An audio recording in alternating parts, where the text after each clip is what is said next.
We're coming to you from Jojage, long been a meeting place of various First Nations, otherwise known as Montreal. And I'm going to get right to it. The Canadian Foreign Policy Hour is a critical look at Canada's role abroad. Been going on for about 3 or 4 years now.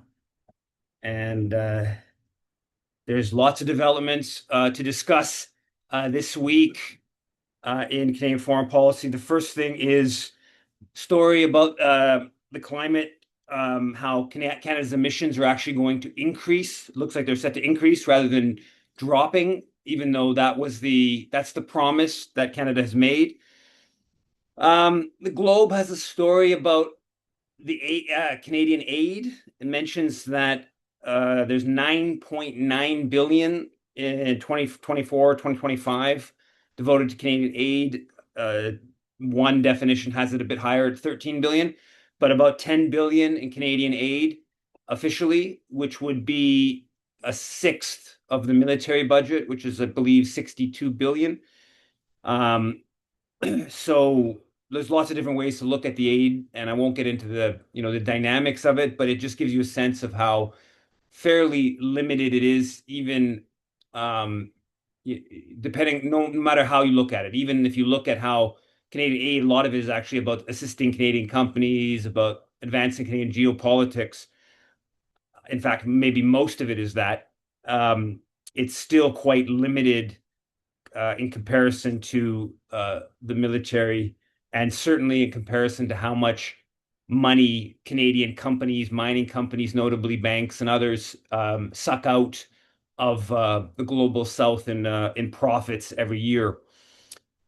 Sunwing Vacations just ended their I guess packages, their flights to Cuba this week.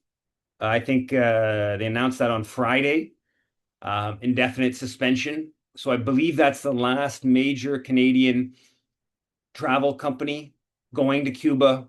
And this is just part of the escalating US policy. I think it was a Spanish company, Ibero, something, a big hotel and um, travel, Spanish travel company. I think it's like a dozen, I read, properties or hotels that they have operations in Cuba. They've canceled that. And also the credit card companies, uh, I guess Visa, MasterCard have ended their ability to process in Cuba because of this escalating secondary sanctions policy from the Trump administration. So it really, and there was stories about the just complete the lack of oil, uh, trash picking building up in Havana and elsewhere because um, garbage companies, garbage trucks can't operate. It is pretty aggressive policy against Cuba, and it doesn't seem to be really any appetite in Ottawa to push back. Just complete deference to um, to the Trump administration, and even when there's fairly significant elements of Canadian capital that are being hurt by this. I don't know how big a company Sunwing is, but I know a number of the others, Transat, Air Canada, others that have ended operations. This is this matters to them. I don't know, it's not probably huge amounts of profit being made in Cuba, but there is profit being made, and there's no willingness on Ottawa's part to even really defend corporate Canada's operations there. The Liberal MP Judy Sgro, who's a total hawk, geopolitical hawk, she's planning to lead a delegation of MPs to Taiwan in October, even though, according to the Globe story, they impose sanctions on New Zealand lawmakers who organized a similar type of visit. Beijing did, of course. And so there's this whole element of Canadian political life that wants to continue uh, instigating kind of conflictual relations with Beijing, wants to undercut the one China policy.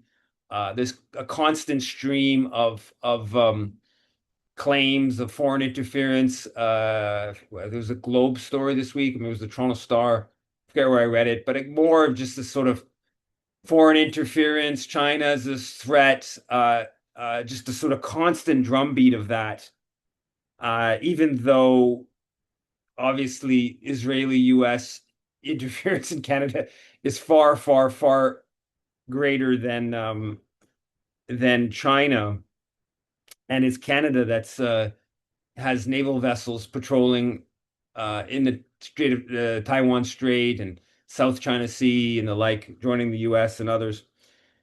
Um, Jenny Kwan had another statement criticizing this memorandum of understanding between the RCMP and the Chinese police.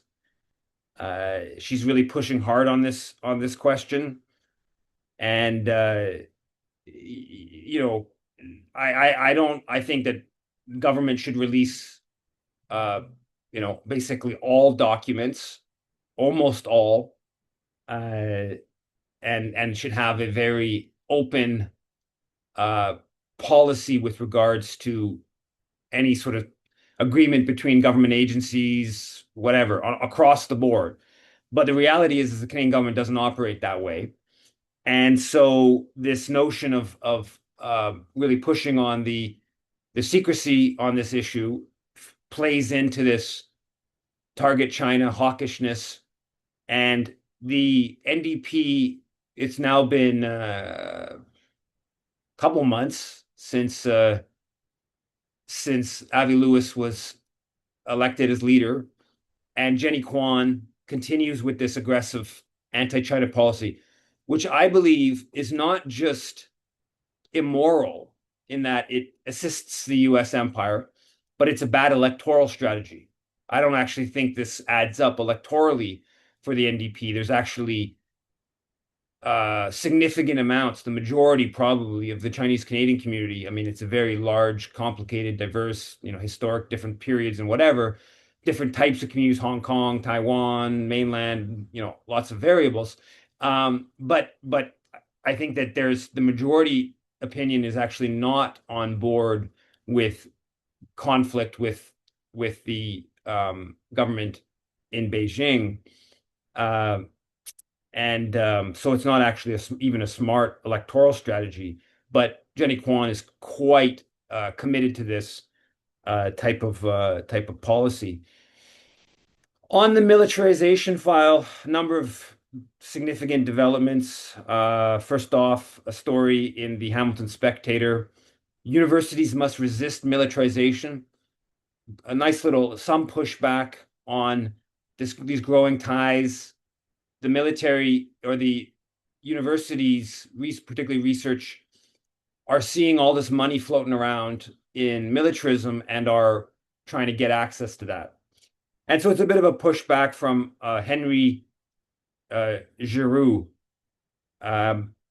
More significant developments, the government announced the $2.6 billion HIMAR missile contract with the US. That's a big, big contract. These HIMAR missiles are not going to be used against the only country that's realistically going to invade. That, of course, would be the country selling those weapons. I believe they can shoot 300 kilometers, I think I said. I guess so. They're going to be used to assist the US empire in targeting some unfortunate country. And this goes completely against Carney's business about purchasing less from the US. The other big development is the CBC story on Friday, picked up by a number of other outlets, saying that now they're talking about more than 140 fighter jets. So we've gone from 65 F-35s under Harper That was boosted to 88 under Trudeau, and they actually, made the signed the contract. Then, uh, positively, it seemed, doesn't maybe seem that way anymore. Positively, Carney paused that contract a year or so ago after purchasing 16. So the last 72 of that contract was paused. And now what seems to be in the works is they're going to purchase about as many of the F-35s, maybe a little less, maybe down at 72, but something comparable, and purchase a similar number of the Gripen from Saab, which would put it around 140. None of this is confirmed, but what's happened here, 2 or 3 months ago, maybe a bit longer, there was some reports started circulating about the plan to go up to 125, a mix of F-35s and Saab. And now that's gone up. Now we're hearing 140, and the report suggests it could be a bit over 140. Who knows where this is going to be by the time the decision's made. And so what I think is basically happening here is Trump and the Air Force are putting a lot of pressure on Carney that they want the F-35. So the Canada purchased the F-35, or the Air Force wants the F-35. But he's already kind of begun this process of questioning the F-35 and begun the process of discussion with Saab to build the Gripen in Canada to provide for not only the Canadian Air Force, but also the Ukrainian Air Force, in part funded by the European Union. And so he's going to basically try to please Trump, please the Air Force, because they're going to get almost twice as many as they were expecting, and fighter jets, and then frame it, hype up the fact that there's this whole deal with Saab and production in Canada, and kind of try to focus more on the Saab element and sort of try to please everyone here. Of course, anyone who cares about peace. Oh, and I should say the NDP, the only opposition coming in the official realm is people saying, the NDP specifically saying, don't buy the F-35, replace that with the Saab, the Gripen. Even as discussion is out there saying that now we're talking about 125, the NDP hasn't ever said, like, let's max this out at 50, let's max it at 20, let's max it at 70, let's max it at 100, or let's max it at 125. They haven't said a number. They've just basically said, we want a different fighter jet, we want the Gripen, we want it built in Canada, and we're not going to make a statement on how many. So Carney sort of there's no one pushing him saying, hey, let's cap this number, or let's reduce the number, or let's not buy these at all, which would, of course, be my position, was the position of the No Fighter Jet Coalition, which got quite a few prominent people to sign on about 5 years ago. And so he's just, and Carney is hyper militarist, of course, across the board. So he's just going to go with this, like, basically double up and hope this works politically. I mean, it's just the amount of money we're talking about here is it was 74 billion life cycle for 88 F-35s 2 years ago. So I would venture to guess, I don't know this, but this is the parliamentary budget officer. I would venture to guess that today 72 F-35s could well be in a comparable, similar number to 74 billion over life cycle, because they've probably gone up a bit in the last 2 years. The Gripens are cheaper, but I think it's totally realistic that 50 billion or so over a life cycle is, so we're talking about something like 120 billion, which get it in the range, not quite, but in the range of the surface combatant, which is the biggest procurement, I believe, in Canadian history, government history, but certainly military history. And so we're going in that direction. And this is just Carney adding on. I mean, there's all this procurement happening, the submarines. I mentioned the HIMARS already, some of this NORAD expansion stuff. Obviously, all this talk about, increasing the reserves to 300,000. And this is just Carney already, this process was building, and Carney is just escalating it, increasing that rapidly. It's a stunning amount of social resources. There's no way of doing this without cutting in the social programs. We're talking about the cost of the fighter jets. It, if you estimate at $500,000 per unit of social housing, that's a pretty high number, 500,000. That would certainly cover all of the costs, permits, buying land, construction. We're talking about 100,000 or sorry, 200,000 uh, units of social housing, probably about a quarter million units of social housing. You could probably get six, seven, 800,000 people in all those units.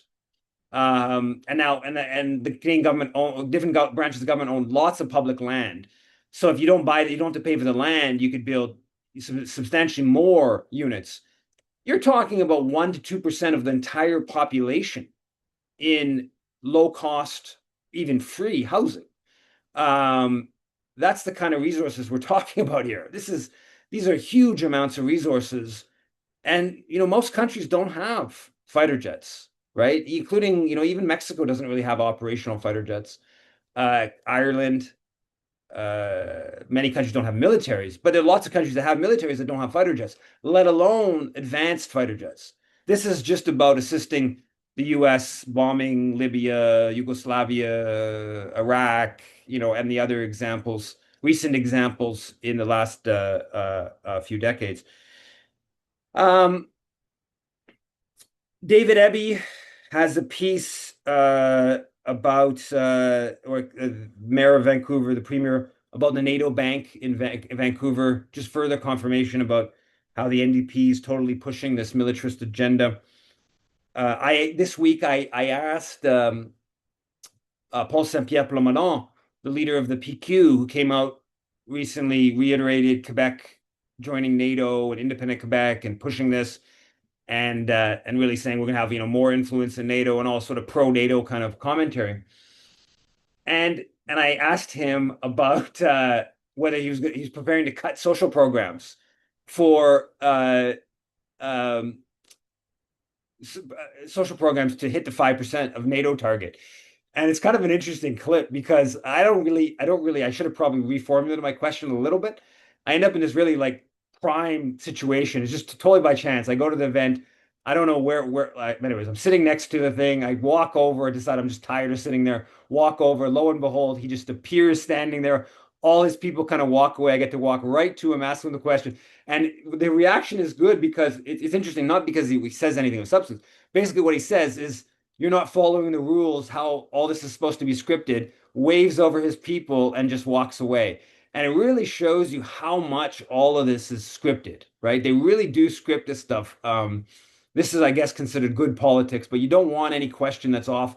You only going to take questions and press conferences with, journalists that you know who they are. And he tells me as he's walking away, he says, "Oh, I would take, it's not, I'd like to take questions. It's just not how it's done," right? As if then I walk over to where the press conference rooms he's supposed to be going, try to get in, and of course they won't let me in. And if I email his people, there's no chance they'll give me an interview. But anyways, the point of the cutting of social programs, no one's asking this question, but I mean, this is undoubtedly happening and should be challenged.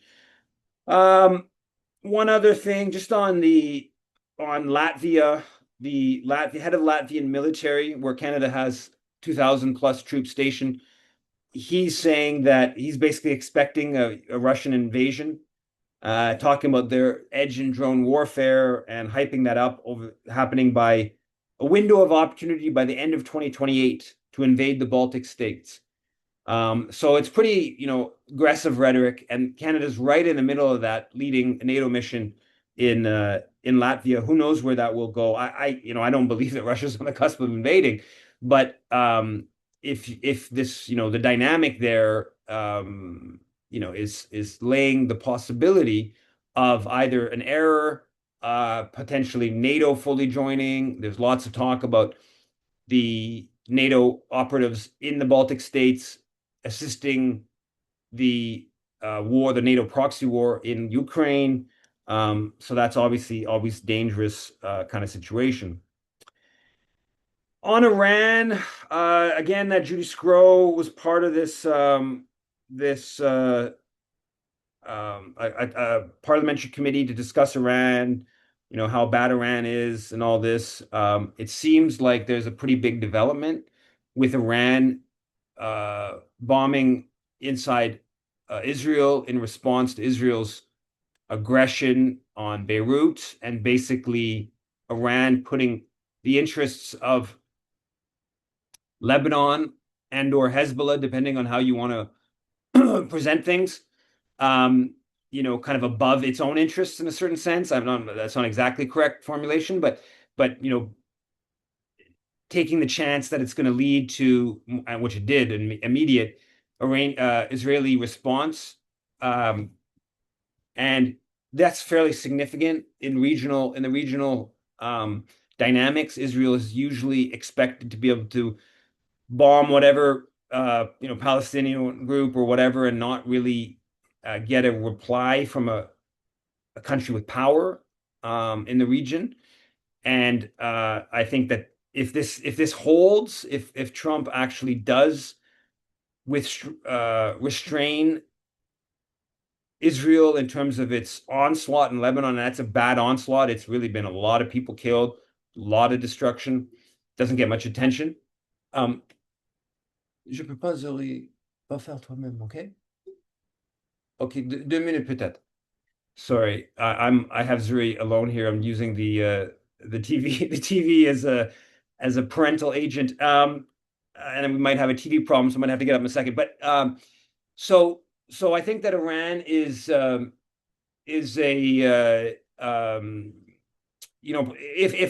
if Israel is restrained here, this will be a change of kind of deterrence. Trita Parsi has a piece discussing that, and I think that makes sense to me. There's a story about Iranians who are, opponents of the government of Iran, kind of getting hurt in the new asylum rules that have been brought in to target, in part, target supposed, people tied to the regime. On Palestine, a number of developments this week. Mostly to do with, well, there was the anti-Semitism speech of Carney last week, which we talked about a bit, but we hadn't actually seen. He did that speech last Monday with right next to an Israeli flag at the synagogue, Holy Blossom, next to an Israeli flag, with the rabbi saying the audience was a group of quote Israel lovers, with the rabbi who introduced the event saying something to the effect of, hard or strong criticisms of Israel lead to anti-Semitism in Canada. Pretty clear comment to Carney about, stop criticizing it. Don't make any statements critical of Israel, or that leads to anti-Semitism against us, whatever.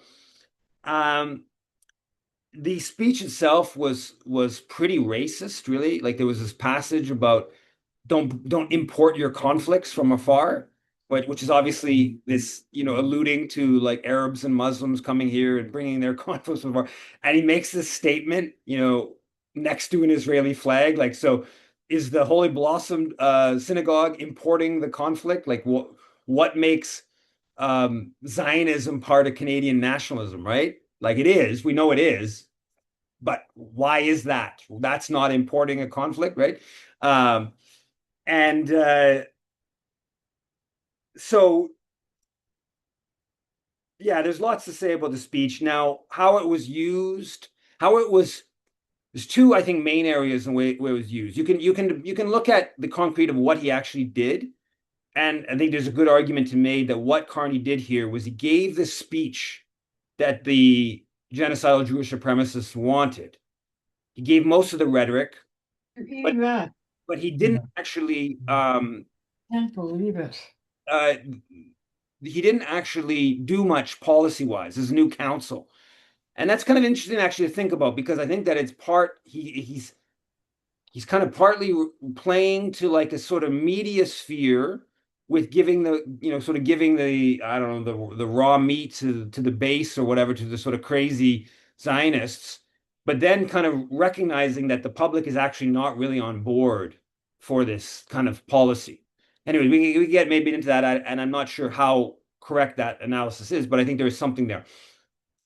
But what he did, negatively to frame it in a more negative light, and that's obviously should be framed this way, is that he boosts all these like really crazies, right? And that's it leads to probably a bigger turnout in the Walk for Israel that happened on Sunday in Toronto. It boosts the crazies at the National Post who just come they like it's like a crisis of Jew hate in Canada. You should read the National Post. Like I wrote, I mean, I've now read the National Post now for wow, 20 years, but the last 3 years, it's almost like you become desensitized to it at a certain moment, and it's kind of interesting to see some of the reaction on the left, like to the Friday national front page of the National Post, which was unequivocally like Islamophobic and basically says it's the Muslims that are bringing anti-Semitism. That's the kind of headline. But I've actually seen variations of that so much in the National Post that it doesn't actually seem out of place to me. I know people who aren't actually reading it day to day, they see this and it's like, holy God, they've gone that far. But in fact, if you read the paper, it's pretty coherent in where they're at, right? Anyways, which is interesting on a personal level to process because you at some level, as much as you're critical of it, you do, absorb the racism, you absorb the ideology at some level. It's sort of like it's considered like normalized, right? And but it shouldn't be at all. Um, but there's kind of like two parts to it. Obviously, this is anti-Palestine. Obviously, it's setting the stage, protecting Israel from more killing, kill more people, all that stuff. But it's also just like anti-Muslim in Canada, anti-Arab, and I would even say it even goes beyond that to being anti um, racialized, right? Like you find the committee that he sets, the six-person committee. There's no black representative, right? Like you know, I mean, like I mean, by basically every major socioeconomic indicator, the black community is like underrepresented in positions of power and influence, not as extremely usually as indigenous people, right? Where you just get into like murder rates, you get in incarceration rates. It's just like off the charts for indigenous people. And black community is it's overrepresented, but it's nothing, as horrific as that.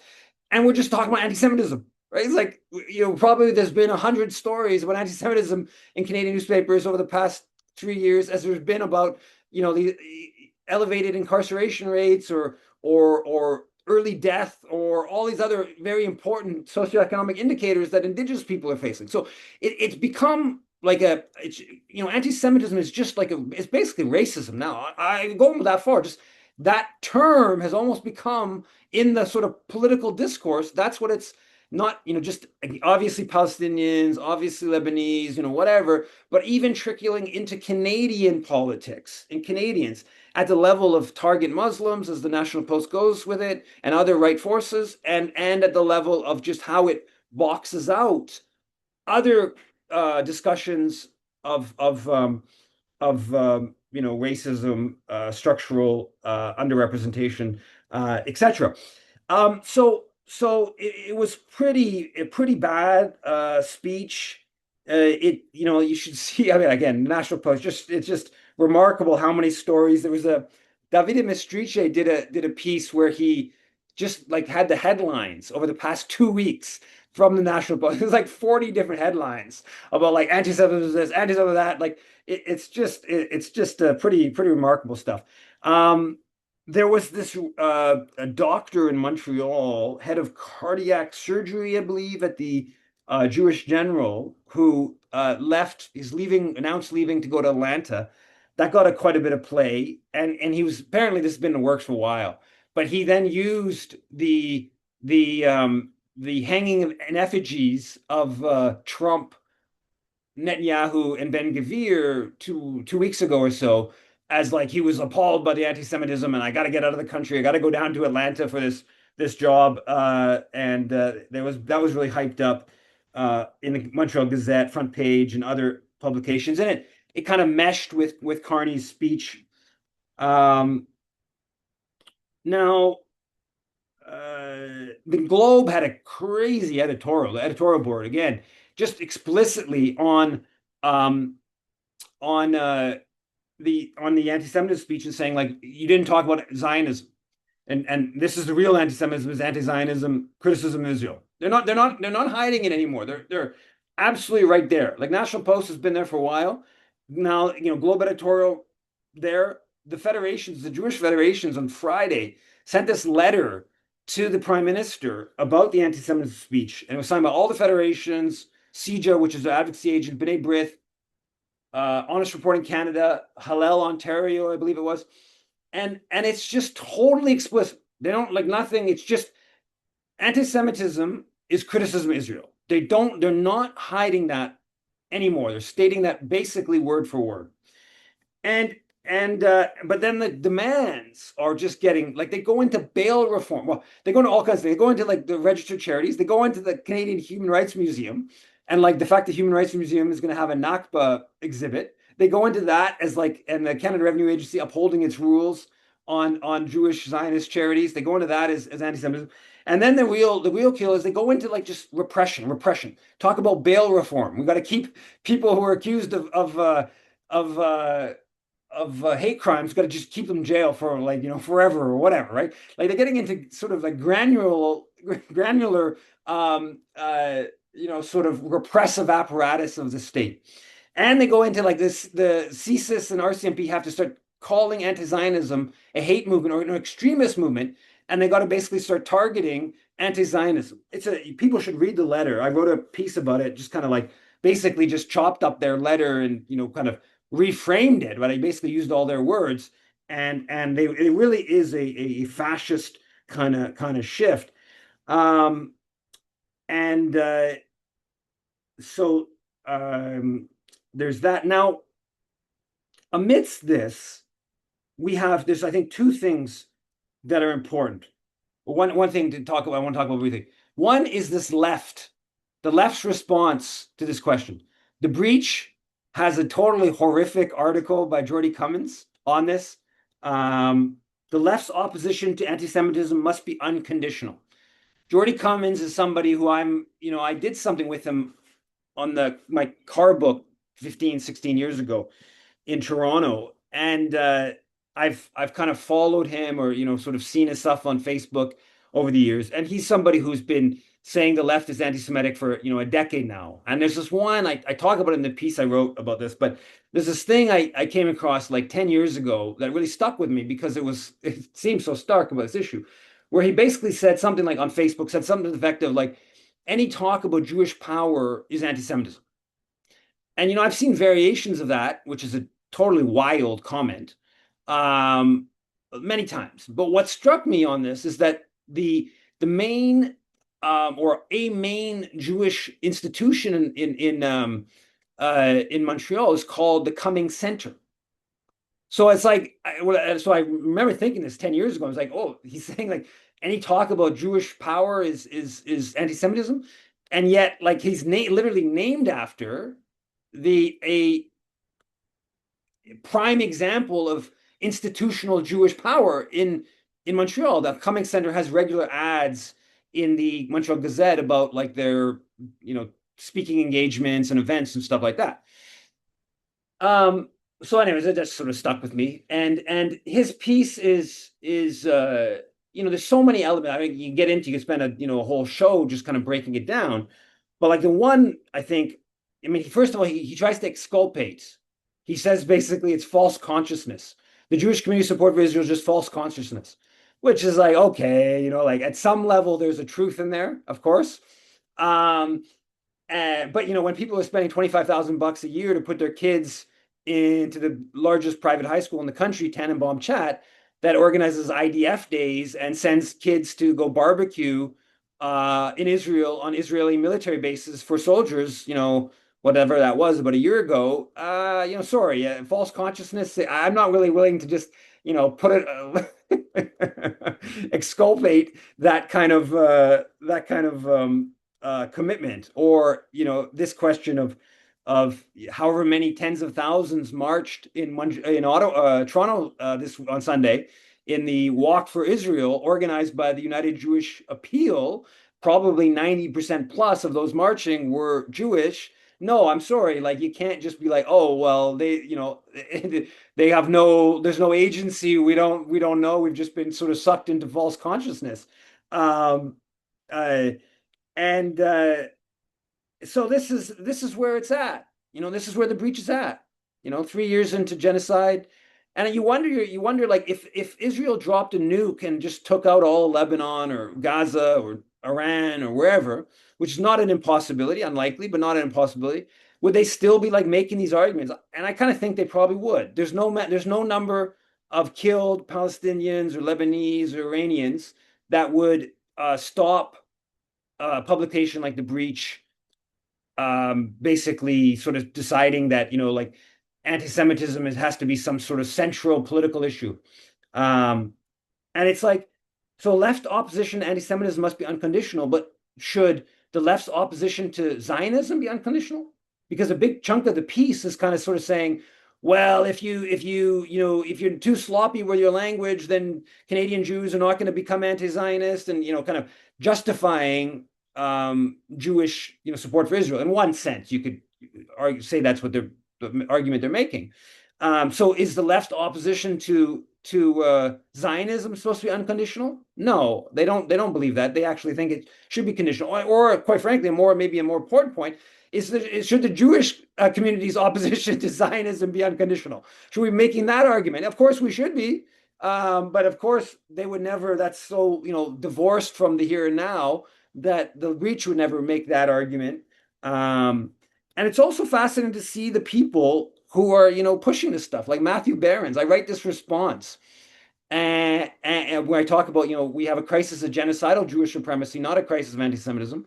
And then I asked Evan Solomon on Friday. I got up on the stage where he did this event on AI. Uh, I got in a position where it was kind of like impossible for him not to take my question. And so I asked him, you had this anti-Semitism speech on Monday, and so what do you think about is there a crisis of genocidal Jewish supremacy? And his response is kind of interesting. I had to like ask him 6 times, and he's kind of stuck in this kind of impossible position, boxed in by people on all sides.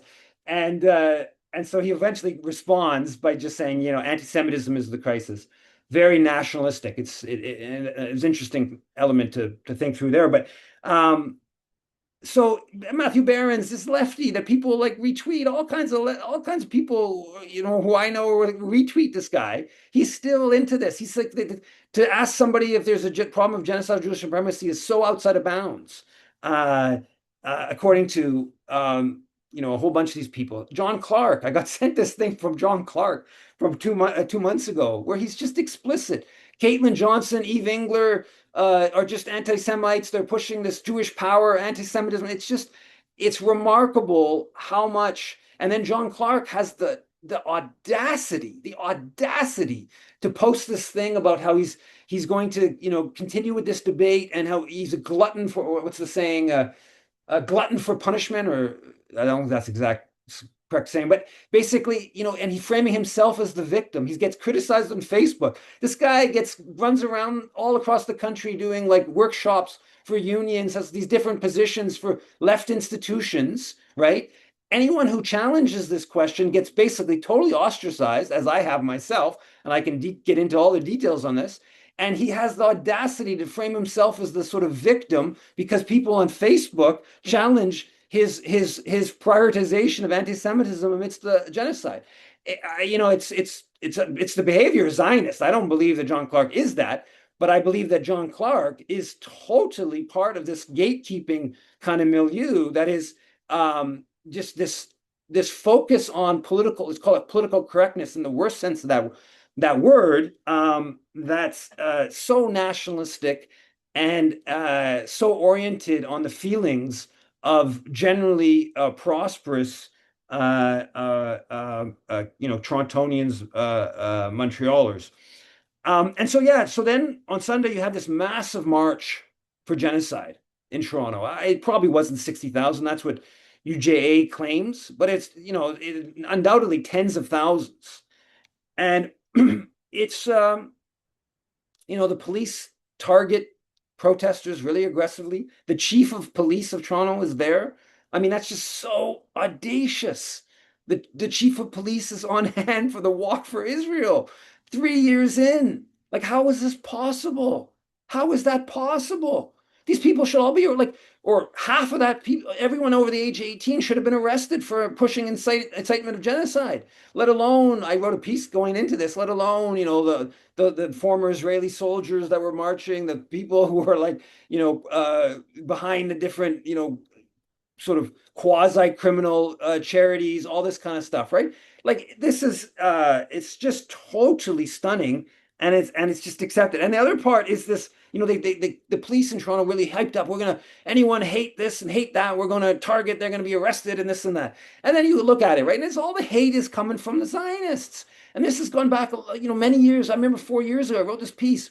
There's these Hasidic Jews, half dozen Hasidic Jews with Palestinian flags, and the Zionists come over and they're like it's too bad that Hitler didn't get your whole family, and like this, like, and repeatedly on video. It's all on video. It was this wrote about 4 years ago. I assume it's still on video somewhere. And that nothing, there's no attention to that. 2 years ago, they the rebel news truck, this anti-Muslim rebel news truck starts there at the Walk for Israel, right? This year, there's a number of images of people, all kinds of yelling, all kinds of horrific things at the Palestine supporters, and of course, none of them get arrested. This isn't there. It's never hate going, the opposite direction. I think I'll more or less leave it at that. Couple quick last things. Canadian charity, Just Peace Advocates, or Somaya. There's an action alert. They've been putting lots of money into funds engaged in forced displacement in East Jerusalem. There was a success on the charity front this week. The I'm totally blanking on the name of the charity. They've been giving lots of money, tens of millions to Israel. I think the last year was like 17 million. They got revoked, and it just seems like I haven't read this stuff, but I just read Just Peace Advocate's summary, and they've been audited going back to 89. And it's just a scandal of like bookkeeping and undeclared where the money goes and this and that. And Just Speaks Advocates email about this, I think, is kind of make a bit of an error. They say that they basically, even though they included this charity in one of their complaints to the CRA, that in fact it was already being audited by the CRA. And I actually don't kind of fully believe that. I do believe the CRA is acting independently in a sense, obviously. But I do think that these are the pressure, like, it's like these things are happening at kind of a 50-50, right? Like if you get it, I don't know, I'm not operating inside, but you get into it, you're like, okay, should we revoke it? They've audited 4 times over 25 years. It's like all kinds of problems. And then there's a little bit of pressure, and this name of the charity gets raised, and then you do what's right. That's how I think that I'm guessing that dynamic is happening inside. And the fact we're seeing more and more of these Jewish Zionist charities being revoked is because like there's a context. And it's not just the context of pressure on the specific charities, it's also the broader genocide. And you got to imagine that lots and lots of people operating in the CRA who are appalled by what they're seeing from Israel. I just would assume that, considering where we're seeing in the polling and stuff like that. They're very cautious people, but they do operate in a broad political culture, and then an Ottawa political culture also. There's so I actually think that the JPA stuff on that probably could well have tipped the scales to having that happen, which is a good thing. Projet Montréal, now opposition in Montreal. The main opposition has a motion calling to cut ties with Israel. And I think I'll just leave it at that. And I can try to be not too long, because I do have Zuri and I don't want her to watch too much TV this early. Go ahead, Yuri. And I don't think Laura's going to be here tonight. I think she's ill. Go ahead, Yuri. Sure, no problem. Well, my first question I wanted to ask, not that I care about the sensitivities of, Zionists and so forth like that, but I was sort of thinking about this over the weekend. I don't know if you saw there was someone that was kind of there was a person that was heckling Helen Mirren, Dame Helen Mirren, and calling her a Zionist bitch and so forth. Do you find that while I'm perfectly fine with like war criminals at large getting shouted at that and rabbis who are Jewish supremacists being shouted at that, are we being a little too harsh when we do it to some of these celebrities who I'm curious your response on that. And then regarding your confrontation with the Bloc Québécois leader, I also think that we also need to pierce through the myth that the Bloc and the Parti Québécois are these lefties. I know that there is an element of left nationalism in Quebec sovereigntist movements. But overall, if you look at the track record of both the Bloc and the Parti Québécois, they've always been pro-capitalist, always been pro-austerity. And during the 90s in particularly, the Bloc was supportive of Paul Martin, Jean Chrétien's disgusting, hideous austerity budget and whatnot. Very curious your response to that. Yeah, I don't think I think I mean I think that as a general rule, we shouldn't use like kind of sexist language as much as I agree with the people who've like, called out the Helen Mirren or whatever. Mirren, yeah. Um, so I don't remember exact language was used, but I think people it's a tricky one. I don't want to hold back the anger would be my big picture. So I don't really want to, but I also would personally choose different language. But I think that the anger is very good, and quite frankly, we need more of that anger. And like if you look at the intervention with Christian Freeland 2 weeks ago, um, I I personally wouldn't have used that language, some of the wording, but I think that it's obviously I mean, in one sense, it's completely appropriate, absolutely appropriate. Um, and I also think there's an interesting tactical question to have out there. In one sense, that language would be isolating, but in another sense, I think it hits a nerve. I think there's a lot of people that feel that way. And in fact, it might be the strategically sensible language as well. It's an interesting. There's some interesting questions there, um, and I think it's there's no.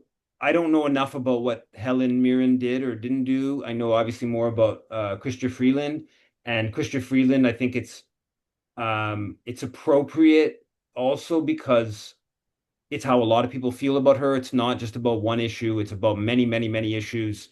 And so I think it is in doing these kind of interventions, you do have to be cognizant.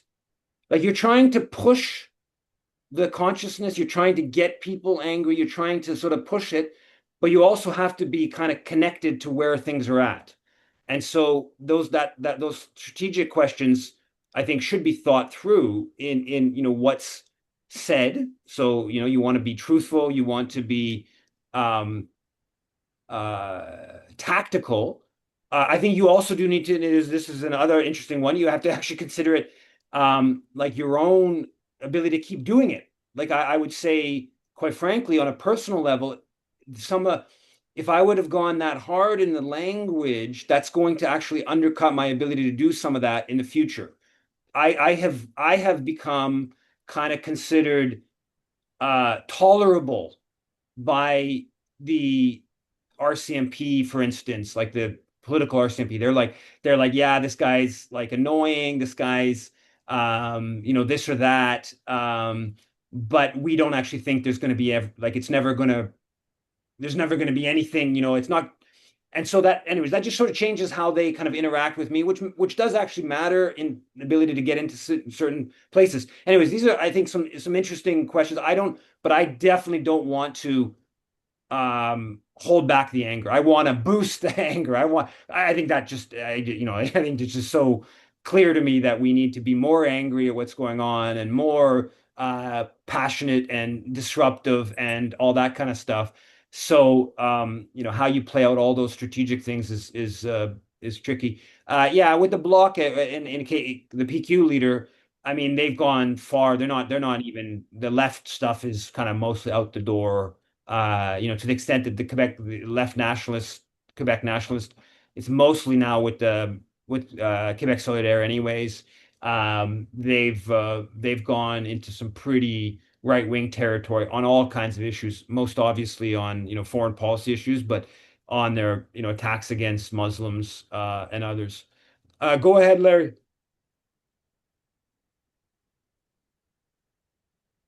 Uh, yeah, Eva, I just had a question. Maybe you saw this or maybe you didn't. There was an article in the Maple about, I guess, Raban.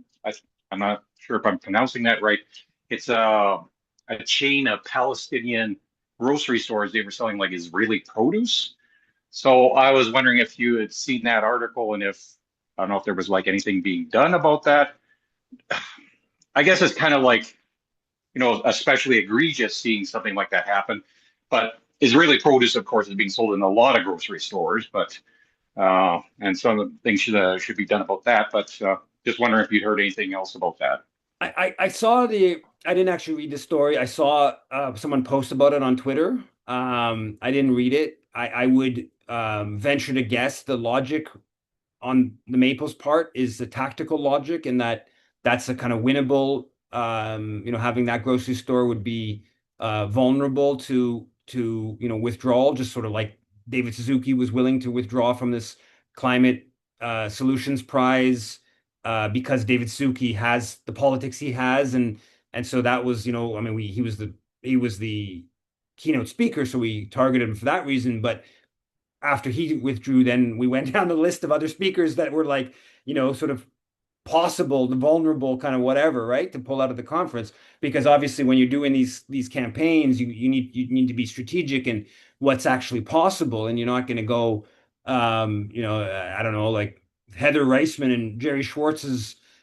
Let's just say they owned a grocery store. They're not going to be the first ones to pull the Israeli produce. So I assume that's the logic, but I haven't really followed it. Alan? Oh, sorry, Elizabeth.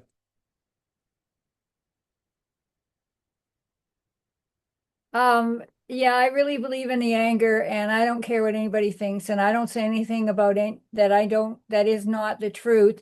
And I find it the most offensive thing is that the Canadian government, who did zero for the Palestinians, is so self-righteous to talk about, the Zionists and the Israelis here, you know, filling our news, like our airwaves full of all this stuff, and these people are genociders.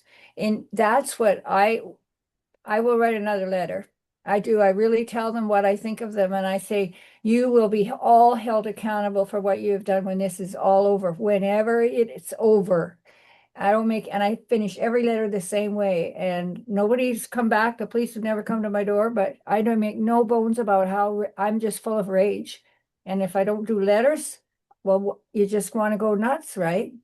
And I think I can't believe that we're so, and what's awful really too is I met a fellow he was doing something for me in St. Anthony, and he said something about, I said, how much I like it here. And the people, he said, we've got these foreigners here, taking away our jobs. And I looked at him, and when my dad used to say, never use that word. That's a disgusting word. I mean, they aren't human. So whenever I hear it, I just like, it makes me feel sick. And then I said, well, if you were from India, you might want to come here because there's a lot, you got room. The thing is, there's one restaurant, it's totally, the woman is white, and she brought in all young East Indian people from about the same area of India, and they are so wonderful. And then she doesn't even need to come. And then there's another one, Tim Hortons. Some guy was roaring, and the manager, she came out and said, if you be quiet, write this, and you apologize, or you're never coming in to Tim Hortons again.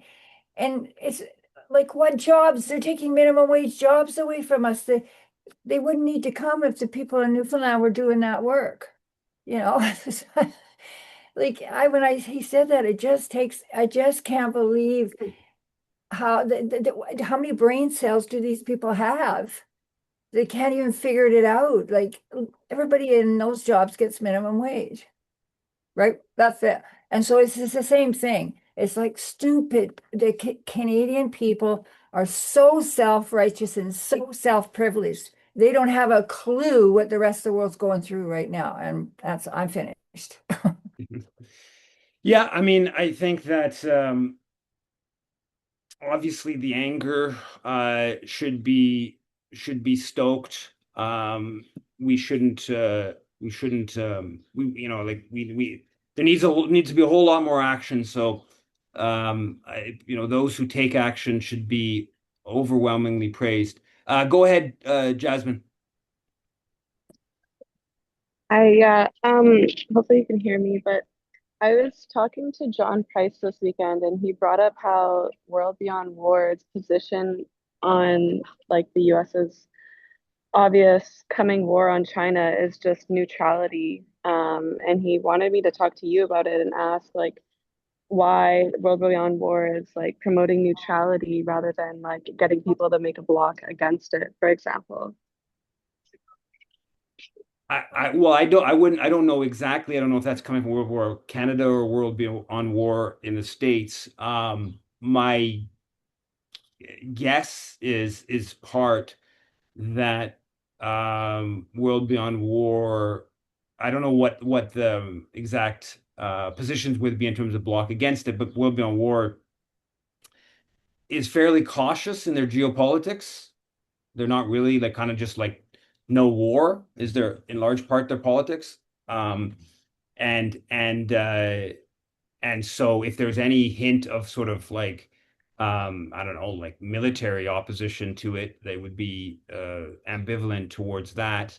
I would have thought that World Bound War would be fairly strong on, naval vessels going through the Taiwan Strait, South China Sea, the US's exercises, the recent one in Philippines that Canada was part of, that was very, very provocative with the tomahawks that they stationed that can hit like right deep into mainland China, and they would also be good on Japan jettisoning its pacifist constitution to ramp up military spending in Philippines and all that. I would assume they have decent positions on that. But I don't know where they go on BRICS or sort of more of the geopolitics. I think that they tend to not be that clear on that, and that's fine. I think organizations have